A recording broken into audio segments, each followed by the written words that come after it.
was liberating just to want to know what Jesus thought, if anything, about economics and social justice, and just to deeply dive into the text and try to let him speak for himself.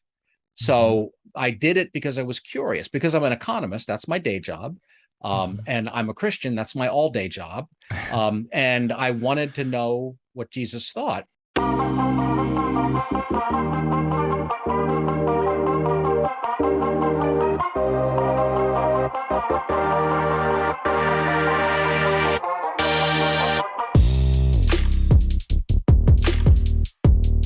Welcome into the harvest. Friends, this podcast is dedicated to helping you be a disciple and make disciples in the everyday places of modern life.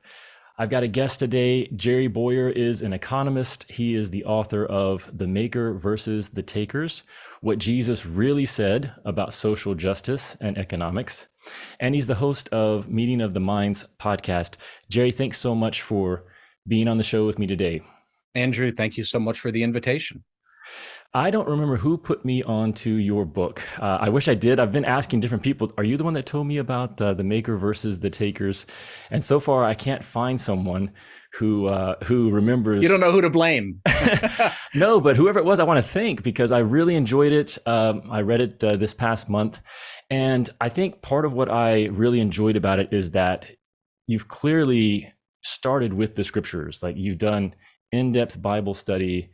There's a lot of scripture references in the book that you take the time to break down and explain, your understanding of Jesus's teachings on these things like social justice and economics. And in my own experience and in my own view, this is I would say, an underdeveloped aspect of modern Christians' understanding, at least, well, probably all across the world, but certainly for those of us here in the West. So what was it that motivated you to do a study like this of Jesus and his teachings on economics and ultimately write this book?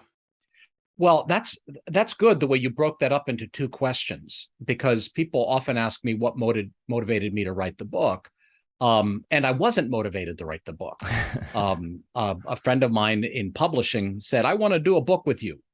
And I said, well, what book do you want to do with me? And he said, I don't know. What are you working on? What are you thinking about? And we talked about 2 or 3 topics that I'd been kind of trying to go deep on. And this is the one we settled on. And I was very resistant to the idea of writing a book. So, I mean, it's pretty common for somebody to set out to write a book and then go do the research for the book. That's kind of the thought leader model. Is you're writing books, maybe you write a book every year. And so you're always getting ready for your book. You're researching toward the book. That's not the way this happened. I researched towards a desire to understand what, if anything, Jesus was saying about economics. As far as I can recall, I had no thought whatsoever about this ever being a book. I did mention it in some sermons. I did mention it in pieces of it in some speeches, but it wasn't book material. And I'm glad of that, because it can be sort of corrupting when you know in advance that you got to do a book. And so what are you doing? You're looking for the thing. You say, well, if I've got a book, who's my audience? Right. Well, if I've got an audience, what do they want to hear?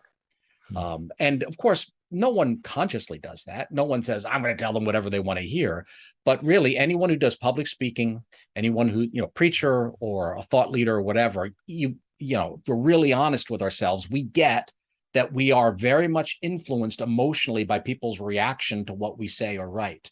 And so it was liberating just to want to know what Jesus thought, if anything, about economics and social justice, and just to deeply dive into the text and try to let him speak for himself.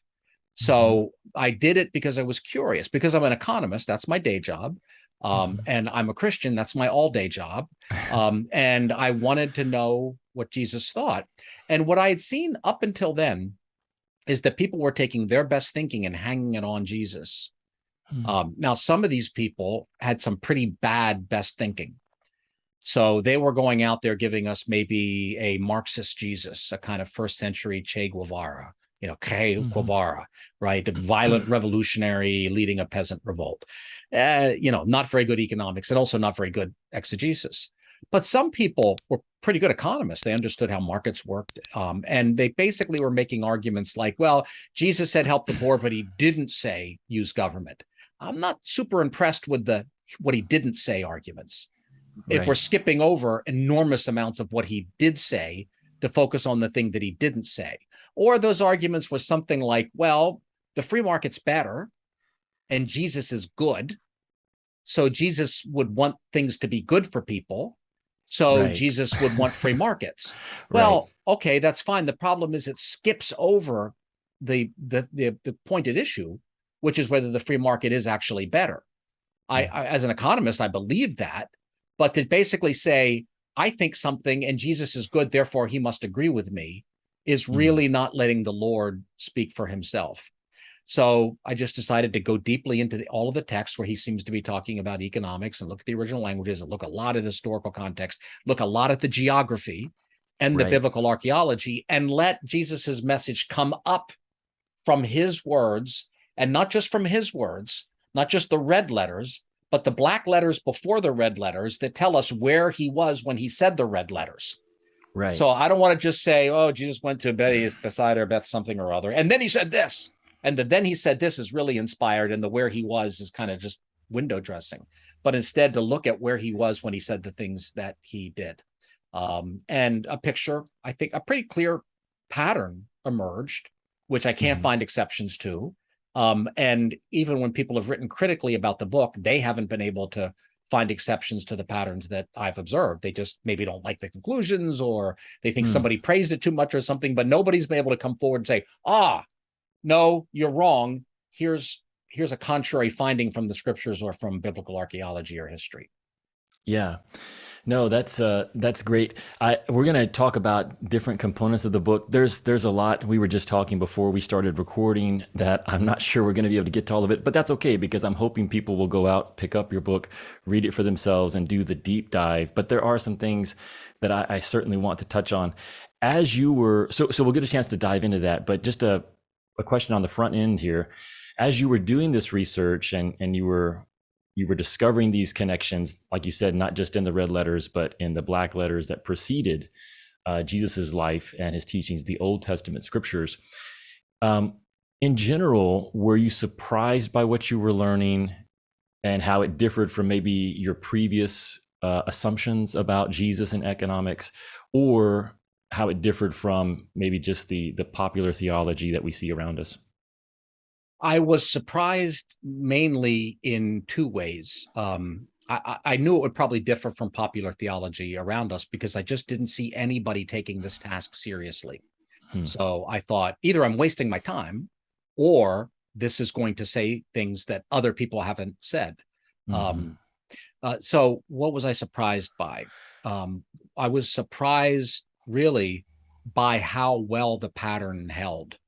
Hmm. I was really surprised. I didn't expect it to work as well as it did. I had some general idea, from reading the Gospels for 40 years, had some general idea, where this might lead. But the thing is, with the deeper I dug, the more it held, the Hmm. more it made sense. So as I would look at more and more historical sources, it didn't contradict Right. what seemed to be there, but it deepened it and confirmed it over and over again.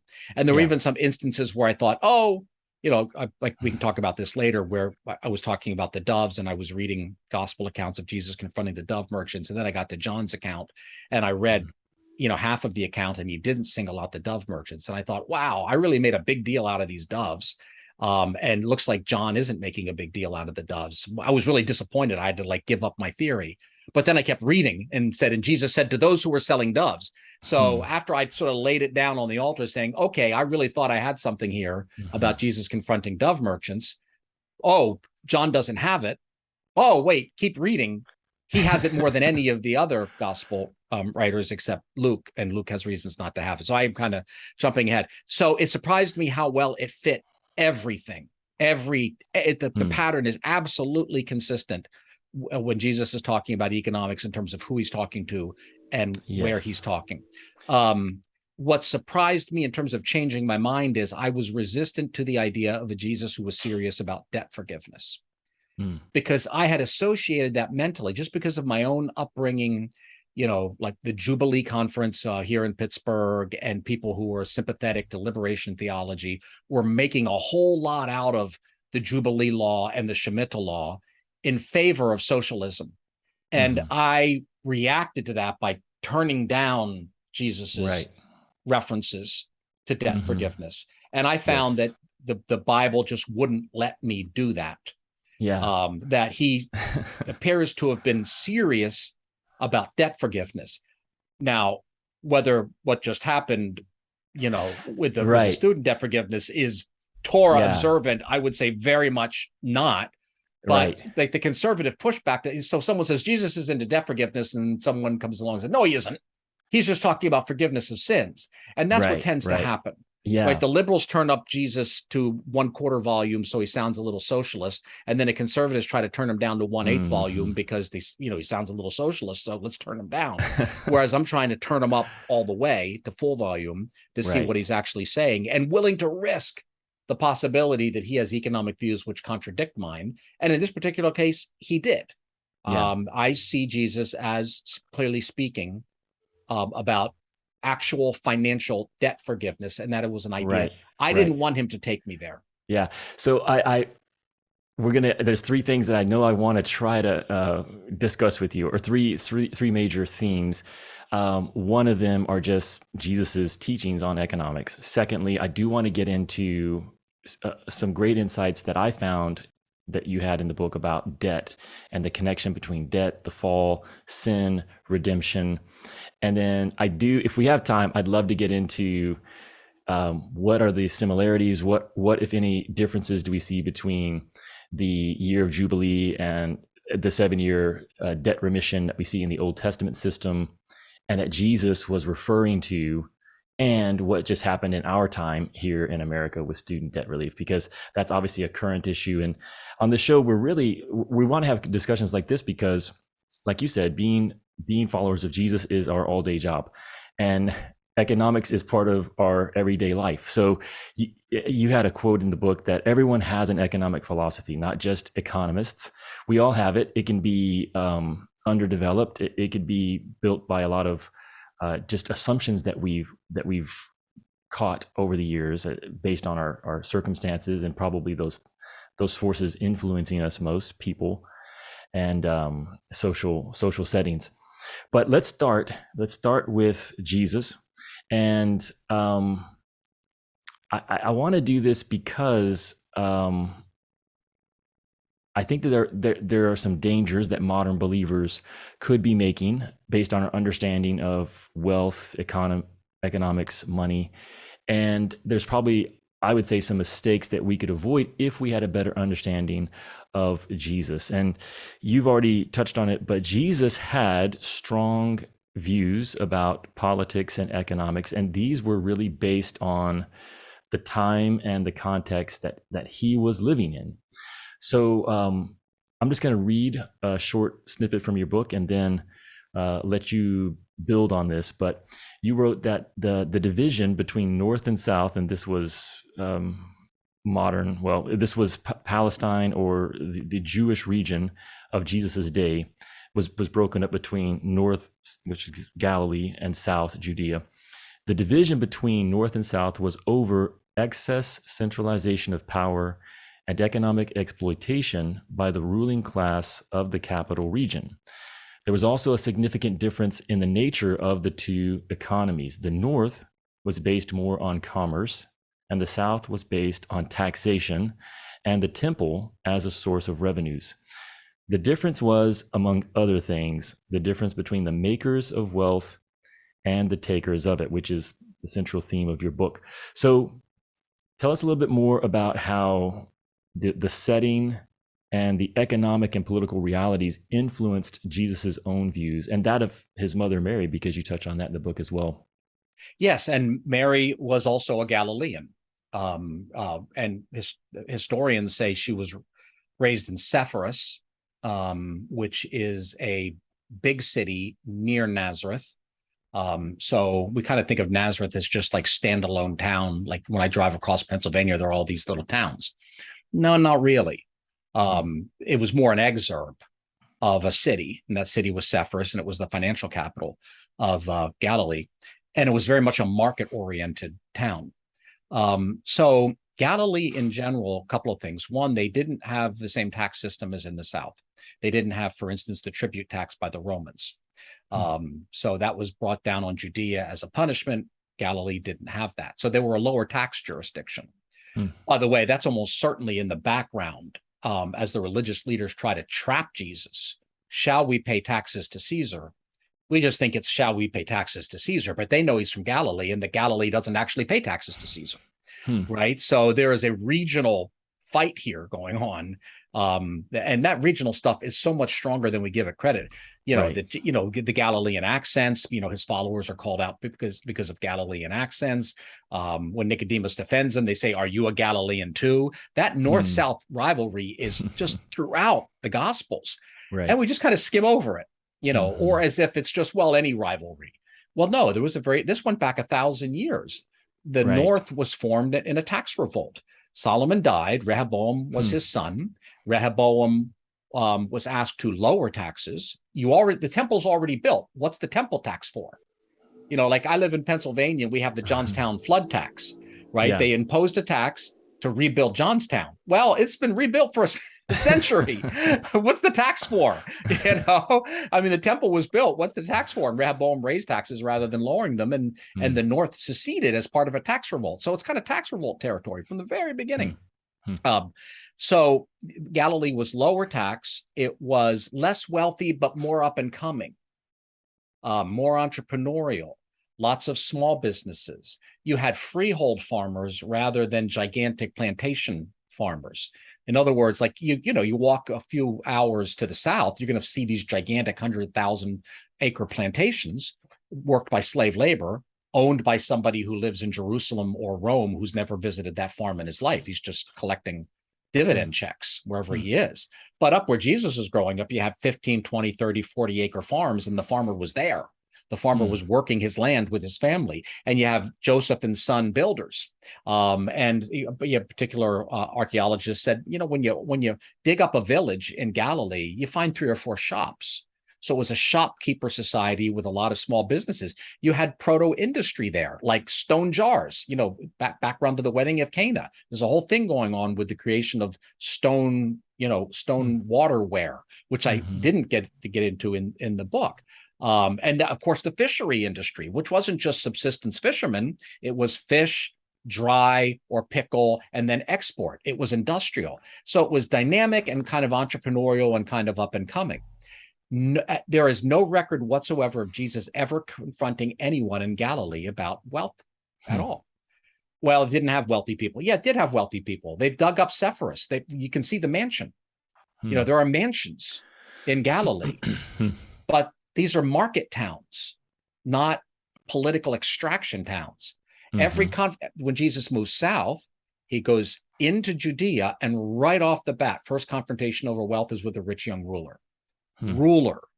Rich young ruler, and people just skim over that and think that the comments he's making about rich men are just universal, like it's a fortune cookie, could have opened up, could have applied to anybody. No, he's literally he talks to a senator about wealth, rebukes him for defrauding, because he was, and then gives a little sermon about wealth while he's looking at the senator.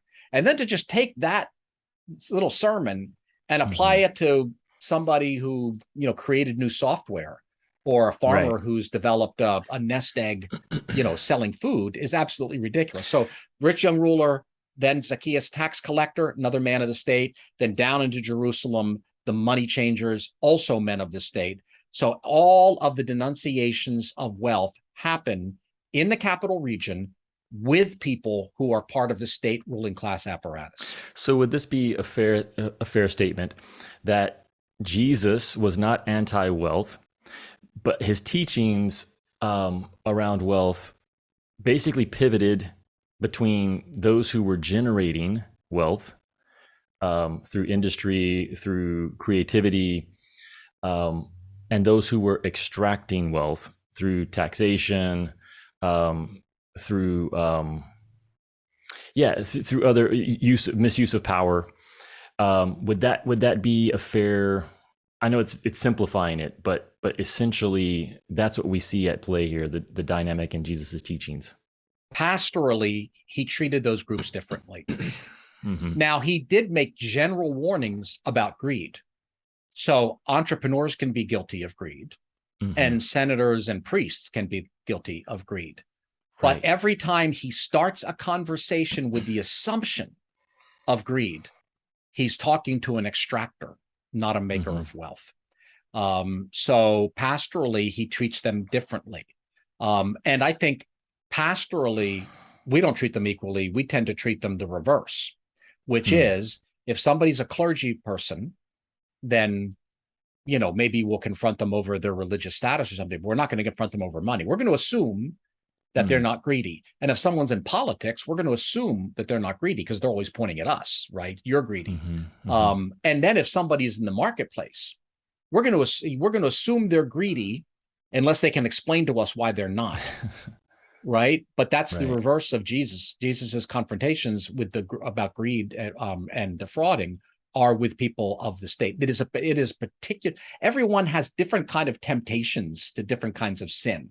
Right. Mm-hmm. Like, everyone I guess anyone can do any kind of sin. Mm-hmm. But like if you're a rock star, maybe groupies are, maybe that's going to be part of the problem that everybody does. And you have to resist that. Okay. So everyone's got their issues. Everyone's got the kind of occupations, which are the particular sins that are endemic to that. Okay. The particular sin endemic to political leaders is greed. We know that because going back to Torah, when Jethro talks to Moses, and then Moses reiterates the choosing of rulers, you choose men who hate dishonest gain. So they have to fear God and hate dishonest gain. Now, they can do other sins.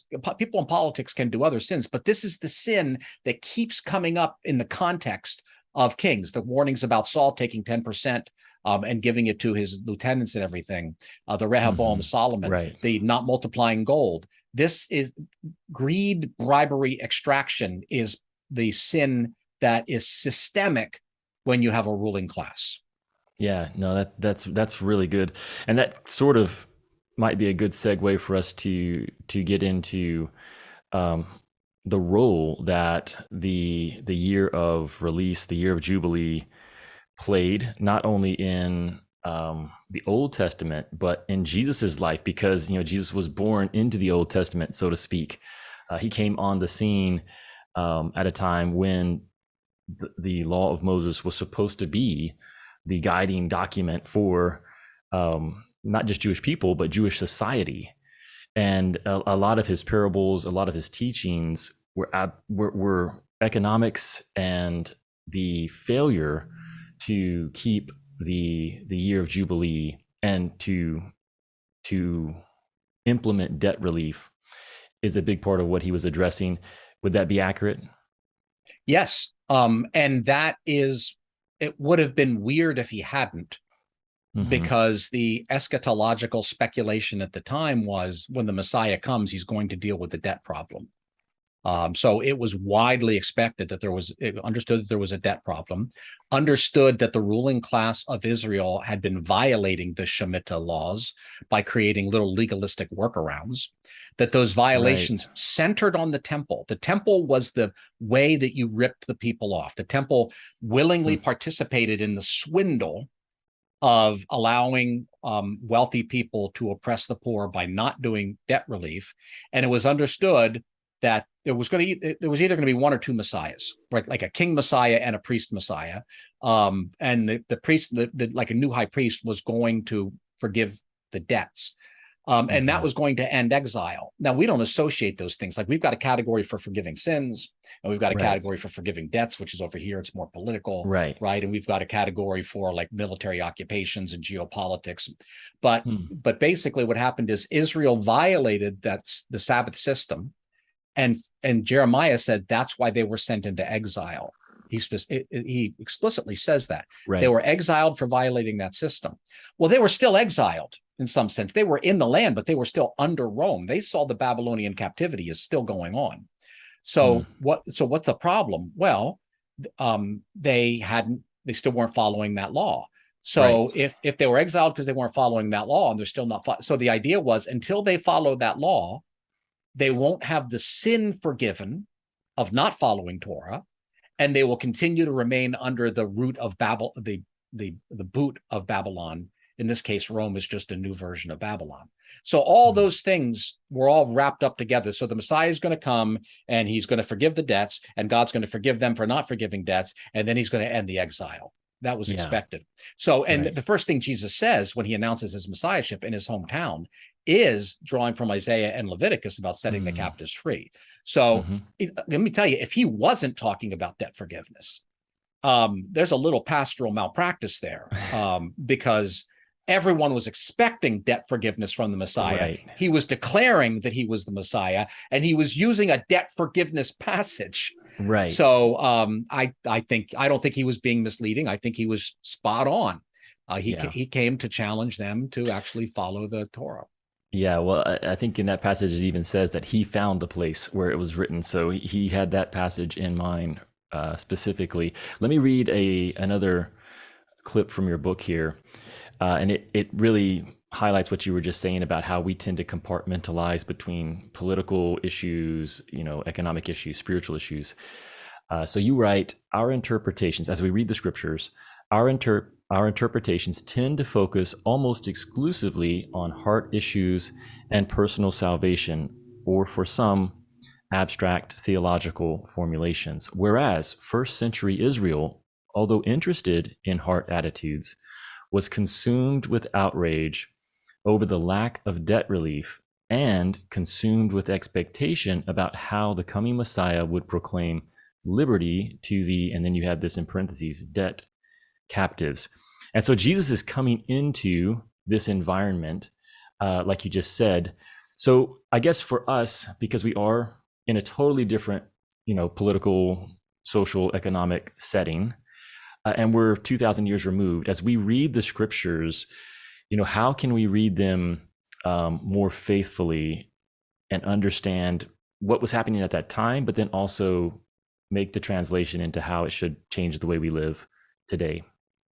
Well, I would say to do those two things, you do the first thing first, right? You study the scriptures, and you don't put anything on Jesus's mouth. You don't say, no, you're not allowed to speak to that topic. Right. You don't go to the Gospels and say, Jesus, give me your religious teachings for today. You say, Master, teach me. And if he's teaching on politics that day, well, politics is the topic. And if he's teaching on religion, internal peace and piety, okay, well, that's the topic. He certainly does talk about those things quite a lot. But when we limit him jurisdictionally in advance, by the abuse of render under God the things that are God, and under Caesar's the things that are Caesar's. And then people just use that to say, therefore, God doesn't have anything to say to Caesar, except Jesus is God, and he just told us about what's owed to Caesar. So he's speaking, he is asserting his authority over Caesar, right? And you want to get a little deeper on that. Well, okay, so the coin has Caesar's image on it. So if it has Caesar's image on it, it belongs to God. Excuse me, it belongs to Caesar, right? Right. Well, whose image is on Caesar? God's. Right. Well, then Caesar belongs to God. This passage is not about how God's got his authority and over here Caesar has this. This passage is about God has all authority. So what you render to God is everything, including Caesar. Anyway, we don't limit him jurisdictionally in advance. Once we do that, and the church kind of has to do this together. I wrote a book, but we got to process this together. Then you build, quote, a hermeneutical bridge to now, right? And that's hard to do until you got to think like Jesus first, right? So we got to get used to that. So spending a lot of time reading the Gospels. In my experience as a Protestant Christian, maybe we're a little imbalanced between Paul and the gospel accounts. Hmm. right? Just Yep. like from in my background, different people have different experiences. In my background, people go to a letter of Paul and start having theological debates. Well, Right. okay, but Paul is writing a commentary on the Gospels. So if Yes. you're not deeply drenched in the gospel, okay, so I'd say, spend a lot of time in the Gospels. I'm not saying the Gospels are more inspired. I'm just saying we tend to not spend as much time with them probably as we should. So just get used to Jesus. Don't tell him in advance what he's going to say. Now I've been doing this for some time, so I'm trying to have some insights about how something like that might apply to us today. And because I don't think the Jubilee law is in effect Right. for Christians. Yes. Why do I not think that? Because it wasn't in effect for Gentiles in the Old Covenant era. So why would it affect Gentiles in the New Covenant era? Right? It Hmm. was for Israel, right? So I don't see anything about the New Testament that then would extend more Old Testament ceremonies and rituals to Christians. Right. But almost all Christians have said, however, these laws have principles, Yeah. sometimes called the general equity, which can inform our decisions. Well, I think the Shemitah law did put a limit on debt, and it did put a limit on how much you could alienate, family property. Um, Hmm. and I'm perfectly open as an economist to the idea that maybe we do place some debt limitations. Hmm. But to come in when somebody's already become indebted, and this wasn't understood in advance, and then have an imperial decree go forth saying your school loans are forgiven, when the lender didn't agree to that in advance, like they had in ancient Mm. Israel. I mean, a lender knew 7 years was the ultimate amount this could go. Well, Yeah. we didn't have that agreement in advance. Mm. Now it's interesting. Some of the people arguing from the Bible for the debt restructuring, because it's not really debt forgiveness. It's taking the debt, restructuring it, it's shifting it from the ex-student, to the taxpayers. So the debt has not been forgiven. Mm. The debt has been transferred. For people who've made some of the arguments for that, pretty quickly they end up talking about Babylonian law, Hmm. rather than Torah. But Torah was contrasting with Babylonian law. The Babylonian emperor would come into power and say, "Hey, I'm not all that popular. I want to be more popular," and a decree would go forward, Hmm. canceling debts. But the Bible very conspicuously keeps the king completely out of it. It's just right there in Deuteronomy 15. Debts will be forgiven every 7 years. Right. So the way it was done now is Babylonian style, imperial decree to politically favored, rather than Torah style, agreed to in advance, a matter of the rule of law. Yeah. Yeah. With debt relief, I think that's that's another area where, as modern believers, we just don't really understand what the Bible teaches, or if we've read the Old Testament, it's not something that probably stands out to us as being a major theme of the Old Covenant. This idea of every 7 years, and they didn't do a very good job of enacting it, so maybe that's why it doesn't stand out more as we read through the books of the Old Testament. But you make a good case, and it seems very clear in Scripture that it should have been a big deal, like Jeremiah's prophecies and the exile being tied to their failure to give the land its Sabbaths. Yeah, Um, it destroyed the nation in the Babylonian exile. And by the way, it right. destroyed the nation permanently later, Hmm. because the Right. violence, the violence that leads to the destruction of Jerusalem, really starts 65, 66 AD with a debt revolt. So Yeah. Jesus's warnings, his chickens are coming home to roost, and Jerusalem is Right. destroyed. Yeah, I mean, I think that's one of the, I'm still, my thinking on this is still in process, but I think the practical outflow of failure to do debt relief, and these workarounds that you highlight in the book, that many of us would not have been aware of, so that they had a very intricate, the scribes and the lawyers, the experts of the law were coming up with workarounds so that the wealthy didn't have to give that debt relief. What it ended up doing is, it seems to me that it created a society that was imbalanced, and you had the haves and the have-nots, and there were fewer and fewer of those who had, and they had more and more, and there were more and more people who were being burdened by having wealth extracted. And that created a society that was very combustible, and it led to, like you said, the revolts in the 60s AD. And perhaps literally combustible. When Jesus is going to the crucifixion, he says, don't weep for me. Yeah. Weep for yourselves and for your children, because if this is what happens when the wood is green, right. what will happen when it's dry? So another 40 years of debt accumulation and extraction by the ruling class makes it combustible. And but it's important to understand, this is not a situation where somebody works hard and they've got a farm and they grow the farm and they, or this is not a situation where somebody builds a building business and they have a lot of employees and they're growing and they're thrifty and they're haves because they deferred gratification. This system was tied up with the idea when people were indebted, they weren't indebted for plasma screen TVs. They weren't indebted for college educations. The debt was generally associated with taxes. So the tax man, whether it's the government tax man or the temple tax man, comes and says, time to pay your taxes. Oh, I don't have the money. That's okay. We'll put it on your account. Right. And then the VIG starts running. So, people like Zacchaeus were tax collectors and bankers at the same time.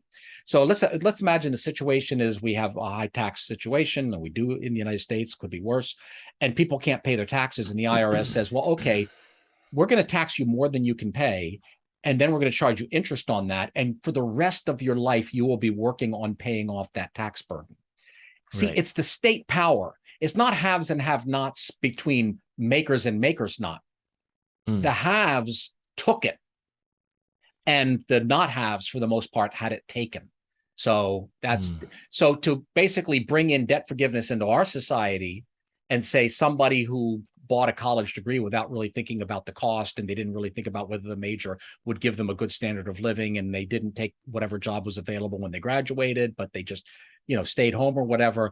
I'm not sure that we should just take the situation that Jesus talked about and map it onto that, because the debts that people had that Jesus was talking about were largely involuntary debts. Yeah, I mean, so we can have a conversation for sure in modern times, especially in a representative republic democracy like we live in. We should be able to have a conversation about, hey, do we want to do this? Is this a good policy for us as Americans to forgive student debt? It's not that discussion shouldn't happen, and we may come to the same conclusion that the current administration did. It's just not apples and apples with what the Bible is describing when it talks about debt relief. Would that be accurate?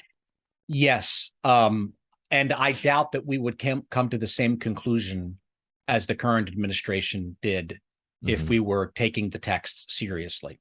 If we're taking the text seriously, it might be that we put a limit on how much someone can indebt themselves. Yeah. So that in advance, Sally Mae or the university or, Pell Grants or whoever's making, they'll only advance a certain amount, or they'll know in advance that it's only going to be 6 years of payment. And that is agreed to in advance, as opposed to a de facto politically motivated, like, for instance, tomorrow in the lectionary, you have the parable of the unfaithful steward. He's forgiving debts, but it's a bad example. So we have a parable in the Bible that has debt forgiveness that is a negative example. A man who has been mismanaging resources decides afraid of losing his position, decides to forgive debts specifically in a way for people who it will help him personally to forgive those debts in order to make himself popular with people, in order to not lose his position.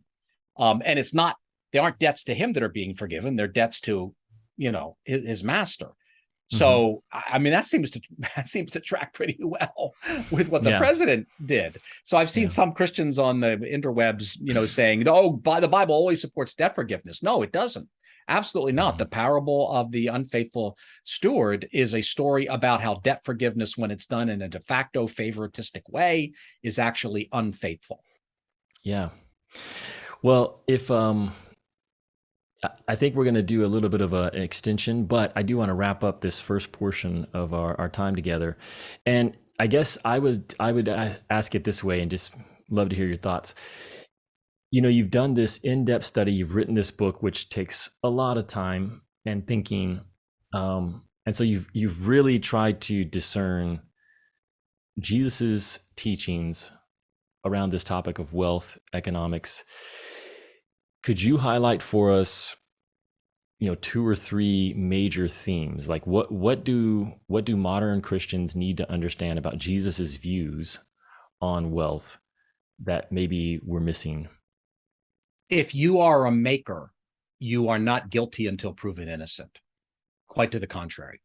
If you are a taker, you are, in fact, already guilty in some way. So that the temptations of greed are associated with people who make their living at the expense of other people by extracting or taking. And that those groups, whether political or clerical, have gotten so good at the accusation game that they've pointed away from themselves so much that we have inverted the message of Jesus. And so, for example, I think probably the most famous sort of financial story in the Gospels is Jesus confronting the money changers. And I've heard people use that.